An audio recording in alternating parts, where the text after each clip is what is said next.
I have my great friend, Dr. Chris Bai, into the studio, and he's going to be answering a lot of questions that I have. So stay tuned for this first part of the conversation. This is ArtIsRight.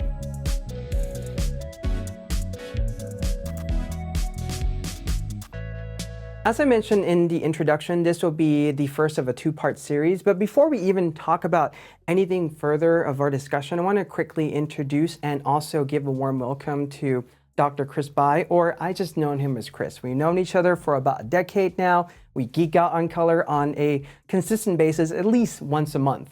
If not, we text like multiple times throughout the week. Yeah. So it's always great to have a person who really understands color.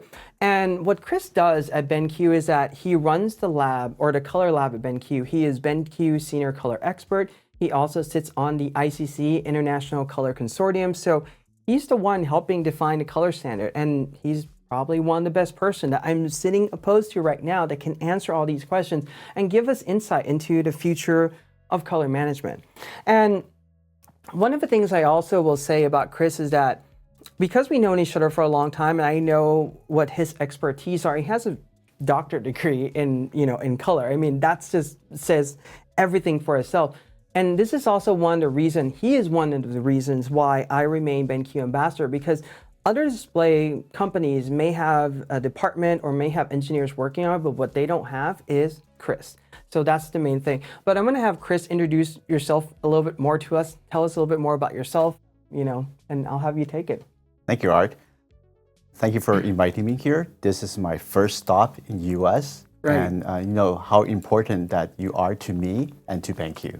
Okay, so thank you for being BenQ ambassador. So yes, Art and I going way back, like for almost a decade right now, and we exchanged multiple discussions about color, and so I think you are the only person that we can have this conversation in the world, like for such a long time. I'm really grateful for that. So yes, I'm the manager for the color technology lab at BenQ and also the vice chair of the display working group at ICC. So basically, we lead the display standards at the international standard level. So basically, we have a say in this development of the standards. So that's why we can voice in the user input to this international standard world. So I think this is very important for us to join this. Right. And you've been sitting on the board for quite some time now already, right? Yes. This is not the first hurrah that BenQ has been on the board. Chris has been on the board for I don't know how long now. Since 2015. Okay. Yeah. So as long as I know Chris, he's been on the board at ICC. So there you have it. I mean, again, one of the reasons why BenQ Pro Display sits at the very top. So, anything else you'd like to share about yourself? Or? Thank you. You did a wonderful job for your introduction. So you're welcome. Thank you very much. All right, so as I mentioned, this will be a two-part series, and this is the first part that will focus on color gamut future standard. And there's a lot of discussion we're going to have about this, so I think you're going to find a conversation we're about to have rather intriguing and real insightful as well. Now, this is, again, the first part. The second part will be having discussion about future display technology and also the ones that are on the market today as well. Where does he think all these technologies are really going, and where are they emerging to? So, one thing I also wanted to mention too is that I want to share with us a disclaimer that these are just blue sky discussion that we're going to have. It does not represent, BenQ future plans or any future products or anything like that. In fact, all these conversations are really just generic, standard conversation that does not focus specifically on any BenQ product. As much as both of us have an affiliate or affiliation with BenQ at some point, it does not represent the company in any way at all. These are just, like I said, generic conversations about color. And with that being said, let's jump into the first question. So the standard for print and web for a very long time for photography has been sRGB, and for video has been Rec. 709. Now, we have been living on this age of P3 for quite some time now, and we generically just hear P3, right? But realistically, you know that there are two types of P3s. There's display P3, and then there's the DCI, digital cinema P3. And both of those have different white points. Yes. So it's very interesting how a lot of times these manufacturers out there are just really referring to display as P3, and I really wonder, it's like, is it display P3 or is it DCI P3? But that's not the question here.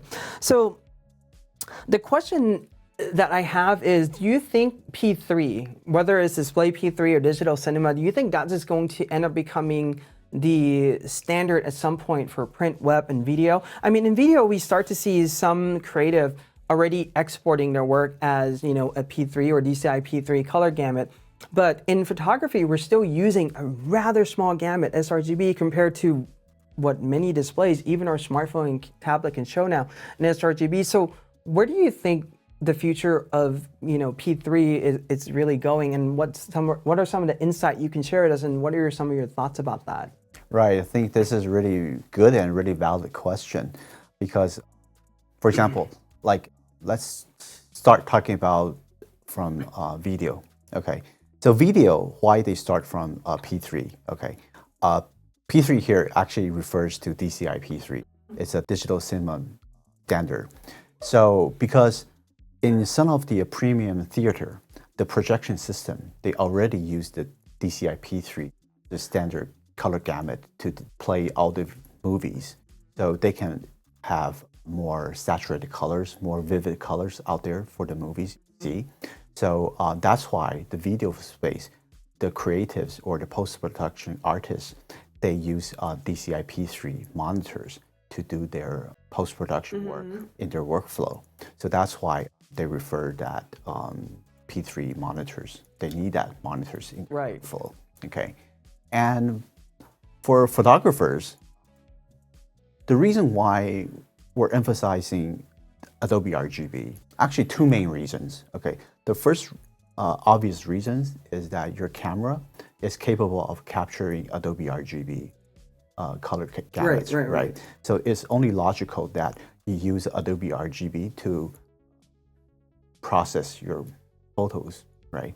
So it's consistent with your capturing without losing any colors in your processing, right? Of course, someone else will argue that, oh, I can use a sRGB in your, but you're losing a lot of colors out there. Comparing to sRGB, Adobe RGB offers more color range out there. So I think it is better for you to reserve like as much color as from the beginning. Right. So it's kind of like my general philosophy that I prefer to work in the larger color space. That's realistic. And let me also add that in, because we also have a ProPhoto RGB, which has been this large color gamut. And at one point in time, I was using ProPhoto, but then I also come to the realization that this has been a decade, more than a decade now, since ProPhoto's been out, and our displays are still at 99% Adobe RGB. So you start to see the point that there's really no advantage of using the larger gamut. I mean, you can, but the advantage that you're going to gain is very little from that. Exactly, because you have no way to visualize it. Exactly. Right now you have Adobe RGB monitor, you can visualize your color out there, because we rely on visual system to see how our processing goes, right? If we like the color or not, right? So that's the goal that we're achieving here. So having a good visualization on the post-production or post-processing, right? So we can have, okay, what you see is what you get. That philosophy that we're achieving here. Gotcha. Yeah. So do you see P3 becoming let's talk about just for photo, for media consumption, screen consumption. Do you think that will end up becoming the standard that replace sRGB at some point? Right. Another reason for keeping Adobe RGB is that from the print side of view, that if you go to a press, the press using a CMYK to print, right? And the CMYK, the color gamut, it is better to be covered by Adobe RGB. Got it. Okay. So if you use a sRGB workflow, your sRGB color gamut is not large enough to cover the CMYK color gamut. So there are color missing. You can't display all the color from your print. So there's no way to soft proof it. right?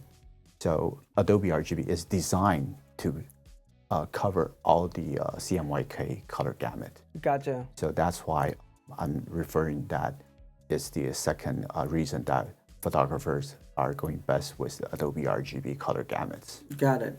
And I don't think I ever heard, I mean, I understand that print standard, whether you're doing CMYK printing or even just if you're using your printer in your studio, then Epson, a Canon, whatever that may be, that even isn't RGB based that uses CMYK ink. I always heard the fact that those printers are based on Adobe RGB. Now I have an explanation why, is because Adobe RGB covers that CMYK color gamut. Now, one interesting thing as well is when it comes to photo and still, we have Adobe RGB as a standard, we have sRGB, but we don't have any color gamut that is a reference standard for CMYK, and the closest one that we have is Adobe RGB. So that's the reason why a photographer would prefer to still use Adobe RGB. Exactly. Got it. I think that's one of the best explanations that I've heard on this topic so far. So if you're ever wondering like why Adobe RGB is the case, that would be the one. And in relation to this as well, I mean, you already mentioned that Adobe RGB is still going to be relevant because it covers CMYK.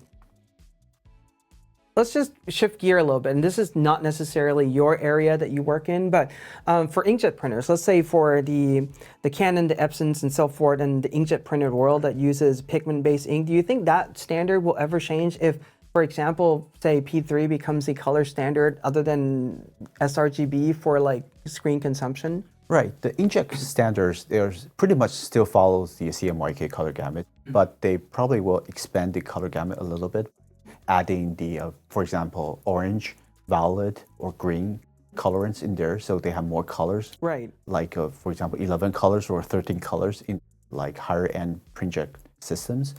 But then it still covers pretty much the same as CMYK color space. So basically, you need to use Adobe RGB to cover it. P3 color space are not designed for from this perspective. P3 are actually, P3 here I refer to DCI P3, that's the color gamut, the proper naming for that. Right. It's actually designed from a projection system perspective. Okay. So it's not designed to cover any CMYK or any printing related color gamuts. Gotcha. So this is probably the reason why, I mean, well, let's answer this question from two perspectives then. So what would be your answer if, a pro photographer comes up to you and asks you like, do I need a 99% Adobe RGB color gamut display? When, for instance, another display that may not necessarily have the 99% Adobe RGB, but has, for example, in the 90-something% P3 or display P3 color gamut. And we're going to answer this question from two perspectives. One of them are the photographers out there who really just make content for screen consumption. These are digital media, web, and so forth. So let's answer it from that perspective. Do these group of individual creative need 99% Adobe RGB, or what are some thoughts about that? Okay. If the photographer or creative doesn't do print at all, okay, then my suggestion is they probably don't need the Adobe RGB monitor at all. Okay. Because right now, for web, it's only sRGB color gamut. Right. So if you're going for Adobe RGB, well, you can shrink it down to sRGB, but it's not well spent money on the monitor, right? You can have a good sRGB monitor that's good enough for it. And digital consumption, like mobile phones, cell phones, or mobile devices, just like that, sRGB is good enough. If you want to upgrade it a little bit, then DCI P3 monitors or display P3 monitors will be another good choice. Gotcha. Because some of the higher end models will be compatible with display P3. Display P3, they have the same color gamut as a DCI P3. It's just different white point. It's a D65 white point. So basically, they have the same color gamuts as a DCI P3. So DCI P3 monitors will be another best choice. Gotcha. Having this scenario. So what about if we're talking about a photographer who does printing? And I guess I'm gonna ask you this question. You can tell me if the answer is gonna branch out or not. So there are photographers who prints in RGB through lab, And there are other photographers who do, like, I would say, like high-end fine art printings with their inkjet printer. Is the answer about the 99% Adobe RGB coverage, is that going to vary for these two groups at all? Well, in first case, right, printing from the lab, right, those printers are only sRGB color gamuts only. So pretty much with 99% Adobe RGB, it can pretty much cover it without problem. Right. And with a higher end inkjet printer, Adobe RGB, like, will be well enough for that. Okay. So I think invest in a 99% Adobe RGB will be a good investment for these kind of photographers. Gotcha. So it's actually, what you're saying is that it's better just to buy something that is at the top end, just because it don't cover a larger portion of what you may do.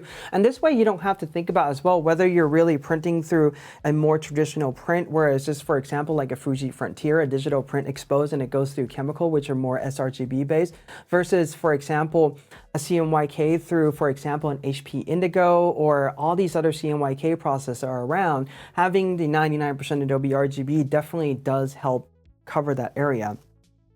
Yeah, so a lot of really great thoughts here. Now, I'm going to just ask you this. Do you think there is going to be a time frame, or when you think this may happen, where the web standard for photography is going to shift from sRGB to the larger display P3 color gamut? Well, this question has been raised quite a few times past, because we have been talking about, W3C have been talking about shifting standard from sRGB to the like DCI P3 or display P3 in this case for quite a few years already. But standard developing has been really slow.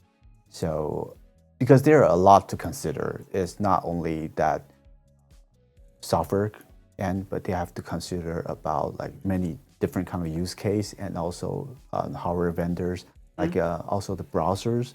They need to talk with like different browser vendors as well.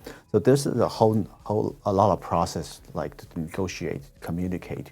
So I think at least another 3 to 5 years to wait about that. But the trend is there, and it will definitely shift from sRGB to display P3. Gotcha. Yeah. And the reason why I asked is because, simply put, the device that we have with us all the time, even just the cheap smartphone that you can get out there, can show somewhat a pretty good representation of P3 anyway. It's just, when are we going to move that standard for web? Because we still hear the standard right now is export for web and sRGB, but we're really compressing the color gamut down so much when we have all these devices now that are able to show so much more. That's why I was just wondering, like, when this may happen, because every now and then I get this question as well, and this is like, I don't sit on the standard, I don't have any answers, but it's good to have insight on that. Any other thoughts that you have about these color gamut conversations, where we're heading and everything like that? Any thoughts to like wrap up? I think we covered pretty much about it. Yeah. Got it. Okay, cool. Well, so that wraps up our first part of the conversation. I hope that you find this discussion about color gamut helpful. I mean, I always learn something from Chris every time we talk. He's always like sharing a little knowledge about color, and so I learn every so much more every time we have a conversation with each other. So that's just always been fun. I hope you find our conversation enlightful as well. So stay tuned for part 2, where we're going to talk about future display technology. But what I'd like to do now is thank you, Chris, for stopping by our studio, having this conversation, lending me your insight about all these things. And as usual, if you have any questions or comments, leave them below. Give this video a like, subscribe, and hit on the bell if you're new. And in art we trust.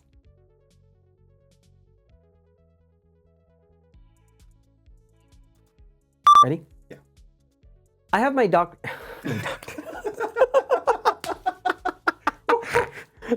That's a good one. That's a good outtake. Oh man, I can't speak. Anyway, all right, let's try again.